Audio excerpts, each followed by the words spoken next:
ਸਤਿ ਸ਼੍ਰੀ ਅਕਾਲ। ਤੁਸੀਂ जुड़े ਹੋਏ ਹੋ ਪੰਜਾਬੀ ਰੇਡੀਓ USA ਦੇ ਨਾਲ ਤੇ ਪ੍ਰੋਗਰਾਮ ਸਪੈਸ਼ਲ ਰਿਪੋਰਟ ਦੇ ਵਿੱਚ ਤੁਹਾਡਾ ਸਾਰਿਆਂ ਦਾ ਸਵਾਗਤ ਹੈ। ਅੱਜ ਦੀ ਇਸ ਰਿਪੋਰਟ ਦੇ ਵਿੱਚ ਗੱਲਬਾਤ ਕਰਾਂਗੇ ਪੰਜਾਬ ਦੇ ਰਾਜਪਾਲ ਬਣਵਾਰੀ ਲਾਲ ਪੁਰੋਹਿਤ ਦੇ ਉਸ ਦਾਅਵੇ ਦੀ ਪੜਚੋਲ ਕਰਾਂਗੇ। ਉਸ ਦਾਅਵੇ ਦੇ ਬਾਰੇ ਗੱਲਬਾਤ ਕਰਾਂਗੇ ਜਿਸ ਦਾਅਵੇ ਦੇ ਵਿੱਚ ਉਹਨਾਂ ਨੇ ਕੇਂਦਰ ਵੱਲੋਂ ਪੰਜਾਬ ਦਾ ਵਿਕਾਸ ਕਰਨ ਦੀ ਗੱਲ ਕਹੀ ਹੈ। ਉਹਨਾਂ ਨੇ ਇਹ ਗੱਲ ਕਹੀ ਕਿਸ ਸੰਦਰਭ ਦੇ ਵਿੱਚ ਹੈ, ਉਹਨਾਂ ਦੀ ਇਸ ਗੱਲ ਦਾ ਮਾਇਨਾ ਕੀ ਹੈ ਤੇ ਕਿਵੇਂ ਉਹ ਪੰਜਾਬ ਦੀ ਜਨਤਾ ਨੂੰ ਇਸ ਮਾਮਲੇ ਦੇ ਵਿੱਚ ਗੁੰਮਰਾਹ ਕਰ ਰਹੇ ਨੇ। ਉਹ ਅਸਲੀ ਤੱਥਾਂ ਨੂੰ ਲੁਕਾ ਰਹੇ ਨੇ ਤੇ ਪੰਜਾਬ ਦੀ ਜਨਤਾ ਦੇ ਕੋਲ ਝੂਠ ਮਾਰ ਰਹੇ ਨੇ। ਉਹ ਜਿੱਥੇ ਪੰਜਾਬ ਦੀ ਮਾਨ ਸਰਕਾਰ ਦੇ ਲਈ ਇੱਕ ਸੰਵਿਧਾਨਕ ਤੌਰ ਤੇ ਚੁਣੌਤੀਆਂ ਤੇ ਸੰਕਟ ਖੜੇ ਕਰਦੇ ਰਹਿੰਦੇ ਨੇ, ਉੱਥੇ ਹੀ ਆਪਣੇ ਜਿਹੜਾ ਉਹਨਾਂ ਦਾ ਏਰੀਆ ਅਖਤਿਆਰਾਤ ਦਾ ਉਹਦੇ ਤੋਂ ਬਾਹਰ ਲੰਘ ਕੇ ਉਹ ਸਰਹੱਦੀ ਇਲਾਕਿਆਂ ਦਾ ਦੌਰਾ ਕਰਦੇ ਨੇ। ਔਰ ਇਹ ਗੱਲ ਹੁਣ ਤੱਕ ਇਹਦਾ ਭੇਤ ਕਿਸੇ ਨੇ ਨਹੀਂ ਪਾਇਆ ਜਾਂ ਇਹਦਾ ਭੇਤ ਕਿਸੇ ਤੋਂ ਲੁਕਿਆ ਵੀ ਨਹੀਂ ਹੈ ਜਾਂ ਸਰਕਾਰ ਇਹਦੇ ਬਾਰੇ ਕਿਉਂ ਨਹੀਂ ਰਿਐਕਟ ਕਰਦੀ, ਕਿਉਂ ਉਹ ਹਰ ਵਾਰ ਸਰਹੱਦੀ ਇਲਾਕਿਆਂ ਖਾਸ ਕਰਕੇ ਜਿਹੜੇ ਭਾਜਪਾ ਪੱਖੀ ਇਲਾਕੇ ਨੇ ਉਹਨਾਂ ਦੇ ਵਿੱਚ ਉਹਨਾਂ ਦੀਆਂ ਸਰਗਰਮੀਆਂ ਔਰ ਕਿਉਂਕਿ ਉਹ ਸੰਵਿਧਾਨਕ ਅਹੁਦੇ 'ਤੇ ਨੇ ਤੇ ਇਸ ਕਰਕੇ ਉਹਨਾਂ ਨੂੰ ਸਿਆਸੀ ਤੌਰ 'ਤੇ ਜਿਹੜੀਆਂ ਆਪਣੀਆਂ ਸਰਗਰਮੀਆਂ ਉਹ ਸ਼ੋਭਾ ਨਹੀਂ ਦਿੰਦੀਆਂ ਉਹਨਾਂ ਦੇ ਅਹੁਦੇ ਨੂੰ। ਤੇ ਤੁਹਾਨੂੰ ਯਾਦ ਹੋਣਾ ਇੱਕ ਵਾਰੀ ਪੰਜਾਬੀਆਂ ਨੇ ਉਹਨਾਂ ਨੂੰ ਬੜਾ ਤਕੜਾ ਰਿਪਲਾਈ ਕੀਤਾ ਸੀਗਾ ਜਦੋਂ ਉਹਨਾਂ ਨੇ ਕਿਹਾ ਸੀਗਾ ਕਿ ਮੈਂ ਸਰਕਾਰ ਰਾਸ਼ਟਰਪਤੀ ਰਾਜ ਰੈਕਮੈਂਡ ਕਰ ਦੂੰਗਾ। ਤੇ ਫਿਰ ਉਹਨਾਂ ਨੂੰ ਇਹ ਸਵਾਲ ਪੁੱਛਿਆ ਗਿਆ ਕਿ ਤੁਹਾਨੂੰ ਮਣੀਪੁਰ ਦਿਖਦਾ ਜਿੱਥੇ ਲੋਕਾਂ ਦੀਆਂ ਤੀਵੀਆਂ ਨੂੰ ਬੀਬੀਆਂ ਨੂੰ ਨੰਗਿਆਂ ਘੁਮਾਇਆ ਜਾ ਰਿਹਾ, ਕਿ ਉੱਥੇ ਰਾਸ਼ਟਰਪਤੀ ਰਾਜ ਲੱਗਿਆ? ਕਿ ਤੁਹਾਨੂੰ ਮੱਧ ਪ੍ਰਦੇਸ਼ ਵਰਗੇ ਇਲਾਕੇ ਦਿਖਦੇ ਜਿੱਥੇ ਦਲਿਤਾਂ ਦੇ ਨਾਲ ਇੰਨਾ ਅਤਿਆਚਾਰ ਹੋ ਰਿਹਾ ਤੇ ਉੱਥੇ ਰਾਸ਼ਟਰਪਤੀ ਰਾਜ ਲੱਗਿਆ? ਕਿ ਤੁਹਾਨੂੰ ਹਰਿਆਣਾ ਦਿਖਦਾ ਜਿੱਥੇ 9 ਦੇ ਵਿੱਚ ਇੰਨੀ ਹਿੰਸਾ ਹੋਈ ਹੈ? ਤੁਹਾਨੂੰ ਯੂਪੀ ਦਿਖਦਾ ਜਿੱਥੇ ਬਲਡੋਜ਼ਰ ਦੇ ਨਿਆਂ ਦੇ ਨਾਲ ਲੋਕਾਂ ਦੇ ਘਰ ਢਾਹ ਦਿੱਤੇ ਜਾਂਦੇ ਆ? ਸੋ ਉਹਨਾਂ ਨੂੰ ਉਹ ਕੁਛ ਨਹੀਂ ਦਿਖਦਾ, ਪਰ ਉਹਨਾਂ ਨੂੰ ਪੰਜਾਬ ਦਿਖਦਾ। ਪਰ ਕਿਉਂਕਿ ਆਪਾਂ ਪੰਜਾਬੀਆਂ ਤੇ ਆਪਾਂ ਕੋਸ਼ਿਸ਼ ਕਰਦੇ ਹਾਂ ਕਿ ਉਹਨਾਂ ਦੀ ਗੱਲਬਾਤ ਦੇ ਜੋ ਉਹਨਾਂ ਦਾ ਦਾਅਵਾ ਹੈ ਉਸ ਦਾਅਵੇ ਨੂੰ ਆਪਾਂ ਜਿਹੜੇ ਤੱਥ ਝੁਠਲਾਉਂਦੇ ਨੇ, ਝੂਠਾ ਪਾਉਂਦੇ ਨੇ, ਉਹ ਰਾਜਪਾਲ ਸਾਹਿਬ ਦੇ ਸਾਹਮਣੇ ਜ਼ਰੂਰ ਰੱਖੇ ਜਾਣ। ਉਹ ਕਹਿੰਦੇ ਕਿ ਜਿਹੜੀ ਅੰਮ੍ਰਿਤ ਭਾਰਤ ਯੋਜਨਾ ਹੈ ਪ੍ਰਧਾਨ ਮੰਤਰੀ ਨਰਿੰਦਰ ਮੋਦੀ ਦਾ ਗੁਣਗਾਨ ਕਰ ਰਹੇ ਸੀਗੇ, ਸੋਲੇ ਗਾ ਰਹੇ ਸੀਗੇ। ਇੱਕੋ ਹੀ ਗੱਲ ਹੈ, 554 ਪ੍ਰੋਜੈਕਟਾਂ ਦਾ ਉਦਘਾਟਨ ਕੀਤਾ ਉਹ ਕਹਿੰਦੇ ਪ੍ਰਧਾਨ ਮੰਤਰੀ ਸਾਹਿਬ ਨੇ। ਤੇ ਇਸੇ ਤਹਿਤ ਜਲੰਧਰ ਦੇ ਵਿੱਚ ਸੂਬਾ ਪੱਧਰੀ ਪ੍ਰੋਗਰਾਮ ਕਰਵਾਇਆ ਗਿਆ ਤੇ ਉੱਥੇ ਮੁੱਖ ਮਹਿਮਾਨ ਸੀਗੇ ਰਾਜਪਾਲ ਬਣਵਾਰੀ ਲਾਲ ਪੁਰੋਹਿਤ। ਇੱਕ ਗੱਲ ਤੁਹਾਨੂੰ ਮੈਂ ਹੋਰ ਦੱਸ ਦਿੰਦਾ, ਜਦੋਂ ਇਹ ਸਰਹੱਦੀ ਦੌਰਿਆਂ ਦਾ ਦੌਰਾ ਕਰਦੇ ਨੇ, ਸਰਹੱਦੀ ਇਲਾਕਿਆਂ ਦਾ ਦੌਰਾ ਕਰਦੇ ਨੇ, ਉਦੋਂ ਪੰਜਾਬ ਦੇ ਕੁਝ ਲੋਕਾਂ ਨੇ ਅਪੋਜ਼ ਕੀਤਾ ਸੀਗਾ। ਸੁਖਪਾਲ ਖਹਿਰਾ ਉਹਨਾਂ ਲੋਕਾਂ ਦੇ ਵਿੱਚੋਂ ਇੱਕ ਨੇ ਜਿਨ੍ਹਾਂ ਨੇ ਸਭ ਤੋਂ ਪਹਿਲਾਂ ਇਸ ਗੱਲ ਦਾ ਵਿਰੋਧ ਕੀਤਾ ਸੀਗਾ।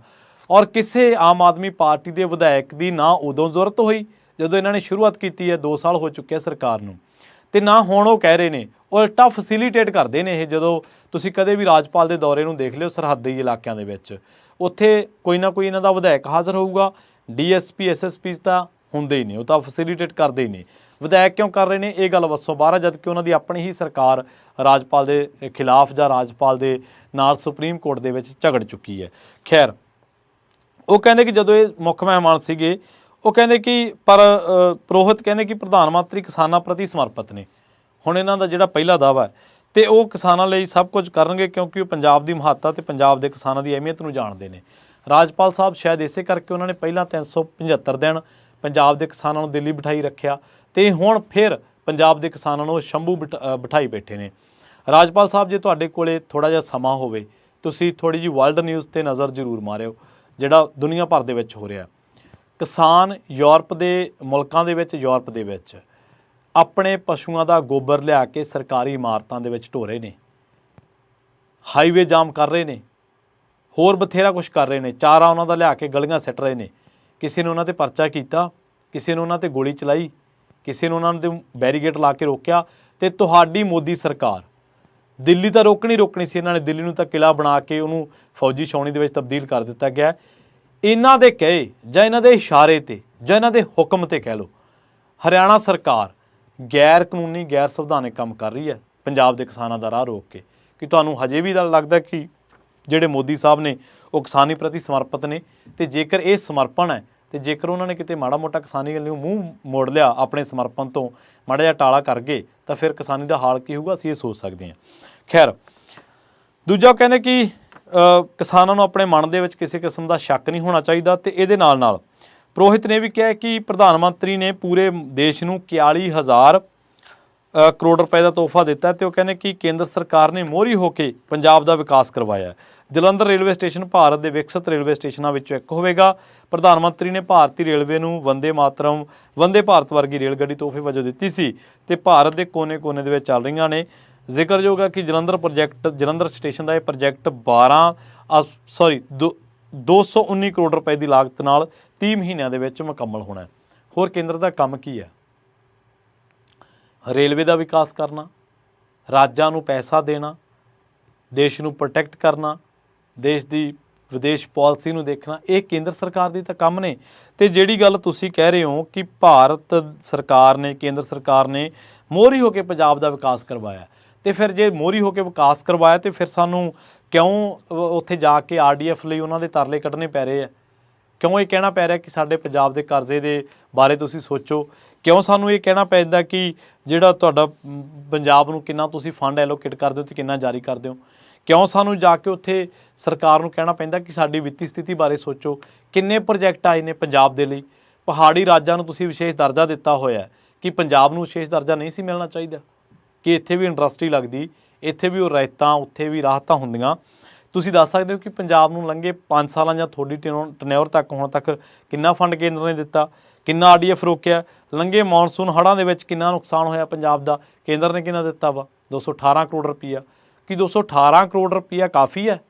ਲਿੰਕ ਸੜਕਾਂ ਨਹੀਂ ਬਣਦੀਆਂ ਜਿਹੜੀਆਂ ਢਾਈਆਂ ਨੇ ਉਹਨਾਂ ਇਲਾਕਿਆਂ ਦੇ ਵਿੱਚ, ਮੁੜ ਵਸੇਬਾ ਤਾਂ ਬਹੁਤ ਦੂਰ ਦੀ ਗੱਲ ਹੈ। ਔਰ ਕੀ ਕੇਂਦਰ 218 ਕਰੋੜ ਦੇ ਕੇ ਕਾਫੀ ਹੈ? ਜੇ ਬਾਅਦ ਦੇ ਵਿੱਚ ਹੋਇਆ ਤਾਂ ਮੈਨੂੰ ਪਤਾ ਨਹੀਂ, ਪਰ ਸ਼ਾਇਦ ਉਸ ਤੋਂ ਜ਼ਿਆਦਾ ਨਹੀਂ, ਸ਼ਾਇਦ 350 ਕਰੋੜ ਰੁਪਏ ਦਿੱਤਾ ਹੈ, ਜਦ ਕਿ ਪੰਜਾਬ ਦਾ ਹਜ਼ਾਰਾਂ ਕਰੋੜਾਂ ਰੁਪਏ ਦਾ ਨੁਕਸਾਨ ਹੋ ਗਿਆ। ਕੇਂਦਰ ਸਾਰਾ ਮਾਲੀਆ ਰਾਜਾਂ ਤੋਂ ਇਕੱਠਾ ਕਰਦਾ ਹੈ। ਕਰਨਾਟਕਾ ਸਰਕਾਰ ਨੇ ਧਰਨਾ ਦਿੱਤਾ ਸੀ ਨਾ ਪਿਛਲੇ ਦਿਨਾਂ ਦੇ ਵਿੱਚ। ਉਹਨਾਂ ਨੇ ਕਿਉਂ ਦਿੱਤਾ ਸੀਗਾ? ਉਹ ਕਹਿੰਦੇ ਕਿ ਸਾਡੀ ਜਿਹੜੀ ਫੰਡ ਐਲੋਕੇਸ਼ਨ ਹੈ ਉਹਦੇ ਮੁਤਾਬਕ ਸਾਨੂੰ ਪੈਸਾ ਦਿਓ, ਸਾਡੀ ਜਿਹੜੀ ਜਿੰਨਾ ਅਸੀਂ ਪੈਸਾ ਤੁਹਾਨੂੰ ਇਕੱਠਾ ਕਰਕੇ ਦਿੰਦੇ ਹਾਂ ਉਸ ਮੁਤਾਬਕ ਦਿਓ। ਇਹ ਥੋੜ੍ਹੋ ਕਿ ਜਿਹੜੇ ਰਾਜਾਂ ਦੀ ਵਸੋਂ ਵੱਧ ਤੁਸੀਂ ਉੱਥੇ ਪੈਸਾ ਸਿੱਟ ਰਹੇ ਹੋ। ਅਸੀਂ ਜੇ 100 ਰੁਪਏ ਦਿੰਦੇ ਹਾਂ ਤਾਂ ਸਾਨੂੰ ਮਿਲਦਾ 12 ਰੁਪਏ, ਜਦ ਕਿ ਇਹੋ ਜਿਹੇ ਰਾਜ ਵੀ ਨੇ ਜਿਹੜੇ 100 ਰੁਪਇਆ ਦੇਣ ਜਾਂ 100 ਤੋਂ ਘੱਟ ਦੇਣ ਉਹਨਾਂ ਨੂੰ ਮਿਲਦਾ 40 ਰੁਪਏ ਵਾਪਸ। ਸੋ ਇਹ ਕਿੱਥੋਂ ਦੀ ਉਹ ਕਹਿੰਦੇ ਵੰਡ ਪ੍ਰਣਾਲੀ ਹੈ। ਖੈਰ, ਰਾਜਪਾਲ ਸਾਹਿਬ ਨੂੰ ਕਿਸਾਨਾਂ ਦਾ ਧਰਨਾ ਕੀ ਦਿਖਾਈ ਨਹੀਂ ਦੇ ਰਿਹਾ? ਕਿਸਾਨਾਂ 'ਤੇ ਹੁੰਦਾ ਜ਼ੁਲਮ ਨਹੀਂ ਦਿਖਾਈ ਦਿੰਦਾ ਕਿ ਕਿਸਾਨਾਂ ਦੇ ਰਾਹ ਰੋਕੇ ਗਏ? ਇਹ ਇਹਨਾਂ ਨੂੰ ਦਿਖਾਈ ਨਹੀਂ ਦਿੰਦੇ? ਪੈਲਟ ਗਨ ਦੀ ਵਰਤੋਂ ਉਹਨਾਂ 'ਤੇ ਹੋ ਰਹੀ ਹੈ, ਰਬੜ ਬੁਲਟ ਉਹਨਾਂ 'ਤੇ ਚਲਾ ਰਹੇ ਨੇ, ਅਥਰੂ ਗੈਸ ਦੇ ਗੋਲੇ। ਰਾਜਪਾਲ ਸਾਹਿਬ ਜਦੋਂ ਤੁਸੀਂ ਇਹ ਗੱਲ ਕਰ ਰਹੇ ਸੀ ਠੀਕ ਉਦੋਂ ਅਥਰੂ ਗੈਸ ਦੇ ਗੋਲਿਆਂ ਤੋਂ ਬਾਅਦ ਹਸਪਤਾਲ 'ਚ ਭਰਤੀ ਕਰਵਾਏ ਗਏ 2 ਕਿਸਾਨ ਦੁਨੀਆ ਤੋਂ ਜਾ ਚੁੱਕੇ ਨੇ। 2 ਕਿਸਾਨ, ਇੱਕ ਤਲਵੰਡੀ ਸਾਬੋ ਦਾ ਤੇ ਇੱਕ ਪਟਿਆਲੇ ਇਲਾਕੇ ਦਾ ਹੀ ਕਿਸਾਨ ਆ। ਸਾਲ ਦੇ ਵਿੱਚ 2-2 ਹਜ਼ਾਰ ਰੁਪਈਆ 3 ਵਾਰੀ ਕਰਕੇ ਪਾਉਂਦੀ ਹੈ ਕੇਂਦਰ ਸਰਕਾਰ ਪ੍ਰਧਾਨ ਮੰਤਰੀ ਕਿਸਾਨ ਨਿਧੀ ਯੋਜਨਾ ਦੇ ਤਹਿਤ। ਉਹਦੇ ਵਿੱਚੋਂ ਸਾਡੇ 45%, 17 ਲੱਖ ਦੇ ਵਿੱਚੋਂ ਤਕਰੀਬਨ 9 ਲੱਖ ਦੇ ਕਰੀਬ ਜਿਹੜੇ ਖਾਤੇ ਨੇ ਉਹ ਕੱਢ ਦਿੱਤੇ ਗਏ ਨੇ। 17.5 ਲੱਖ ਤੋਂ ਵੱਧ ਖਾਤੇ ਨੇ। ਕਿ ਤੁਸੀਂ ਉੱਥੇ ਆਪਣੀ ਗੱਲ ਰੱਖਦੇ ਹੋ? ਹੋਰ ਕਿੰਨੇ ਮੁੱਦੇ ਨੇ? ਤੁਸੀਂ ਹਜੇ ਤੱਕ SGPC ਨੂੰ ਨਹੀਂ ਟਾਈਮ ਦੇ ਸਕੇ ਕਿਸੇ ਮਾਮਲੇ ਦੇ ਵਿੱਚ। ਤੁਸੀਂ ਹੋਰ ਮਾਮਲਿਆਂ ਦੇ ਵਿੱਚ ਪੰਜਾਬ ਦੇ ਲੋਕਾਂ ਨੂੰ ਇਨਸਾਫ ਨਹੀਂ ਦਿਵਾ ਸਕੇ ਕੇਂਦਰ ਤੋਂ ਜਿਹੜਾ ਇਨਸਾਫ ਸਾਨੂੰ ਚਾਹੀਦਾ ਹੈ। ਸੋ ਕਿੱਥੇ ਤੁਸੀਂ ਕਿਹੜੇ ਮੂੰਹ ਨਾਲ ਕਹਿੰਦੇ ਹੋ ਕਿ ਕੇਂਦਰ ਨੇ ਪੰਜਾਬ ਦਾ ਵਿਕਾਸ ਕੀਤਾ? ਸੋ ਪਰ ਇਕੱਲਾ ਇਹ ਨਹੀਂ ਗਾ ਕਿ ਮੀਡੀਆ ਦੀ ਜ਼ਿੰਮੇਵਾਰੀ ਹੈ ਇਹਨਾਂ ਲੋਕਾਂ ਨੂੰ ਜਵਾਬ ਦੇਣਾ ਜਾਂ ਪੰਜਾਬ ਦੇ ਰਾਜਪਾਲ ਨੂੰ ਦੱਸਣੀ ਹਕੀਕਤ। ਇਹ ਸਿਆਸੀ ਆਗੂਆਂ ਦੀ ਵੀ ਜ਼ਿੰਮੇਵਾਰੀ ਹੈ। ਪੰਜਾਬ ਦੇ ਜਿਹੜੇ ਵਿਰੋਧੀ ਧਿਰਾਂ ਦੇ ਆਗੂ ਹੈ, ਚਲੋ ਆਪਾਂ ਸੱਤਾਧਾਰੀਆਂ ਨੂੰ ਤਾਂ ਕਹਿਤਾ, ਜਿਹੜੇ ਵਿਰੋਧੀ ਧਿਰਾਂ ਦੇ ਆਗੂ ਹਰ ਗੱਲ 'ਤੇ ਰਾਜਪਾਲ ਨੂੰ ਚੱਲਿਆ ਮੈਮੋਰੈਂਡਮ ਦੇਣ। ਕੀ ਗੱਲ ਤੁਹਾਨੂੰ ਸਿਰਫ ਰਾਜਪਾਲ ਹੀ ਦਿਖਦਾ ਵਾ? ਉਹਦੇ ਵੱਲੋਂ ਜਿਹੜੀਆਂ ਪੰਜਾਬ ਸਰਕਾਰ ਦੇ ਨਾਲ ਵਧੀਕੀਆਂ ਕੀਤੀਆਂ ਜਾ ਰਹੀਆਂ, ਉਹ 3 ਕਰੋੜ ਲੋਕਾਂ ਦੀ ਚੁਣੀ ਸਰਕਾਰ ਨੂੰ, 92 MLA ਦੀ ਚੁਣੀ ਸਰਕਾਰ ਨੂੰ ਕਹਿ ਦਿੰਦਾ ਮੈਂ ਜੀ ਰਾਸ਼ਟਰਪਤੀ ਰਾਜ ਦੀ ਸਿਫਾਰਿਸ਼ ਕਰ ਦੂੰਗਾ। ਤੁਹਾਨੂੰ ਮਣੀਪੁਰ ਨਹੀਂ ਦਿਖਦਾ, ਤੁਹਾਨੂੰ ਹੋਰ ਸੂਬੇ ਨਹੀਂ ਦਿਖਦੇ ਜਿੱਥੇ ਅਸਥਿਰਤਾ ਹੈ ਔਰ ਲਾਅ ਐਂਡ ਆਰਡਰ ਦੀ ਇੰਨੀ ਮਾੜੀ ਸਥਿਤੀ ਆ। ਹਰਿਆਣੇ ਦੇ ਵਿੱਚ ਹੀ ਤੁਹਾਡੇ ਗਵਾਂਢੀ ਰਾਜ ਦੇ ਵਿੱਚ ਹੀ ਤੁਹਾਡੇ ਨਾਲ ਇੱਕ ਵਿਰੋਧੀ ਪਾਰਟੀ ਦੇ ਪ੍ਰਧਾਨ ਦਾ ਕਤਲ ਕਰ ਦਿੱਤਾ ਗਿਆ ਬਹਾਦਰਗੜ੍ਹ। ਉੱਥੇ ਤੁਸੀਂ ਚੁੱਪ ਬੈਠੇ ਹੋ। ਉੱਥੇ ਤੁਹਾਨੂੰ ਉਹਨੂੰ ਨਹੀਂ ਅਮਨ ਕਾਨੂੰਨ ਦੀ ਸਥਿਤੀ ਦਿਖਦੀ। ਤੁਹਾਡੀ ਫੋਰਸ ਨੇ ਇੱਕ ਕਿਸਾਨ ਮਾਰਤਾ ਗੋਲੀ ਮਾਰ ਕੇ, ਤੁਹਾਨੂੰ ਉਹ ਨਹੀਂ ਦਿਖਦਾ।